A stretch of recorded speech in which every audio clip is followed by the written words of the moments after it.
నిన్ను పోలిన వారెవరు?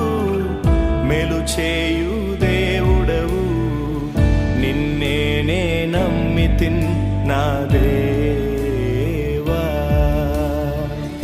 నిన్నే నా జీవితమునకు ఆధారము చేసి కొంటిని. నీవు లేని జీవితమంతా వ్యర్థముగా పోవునయ్యా. నిన్నే నా జీవితమునకు ఆధారము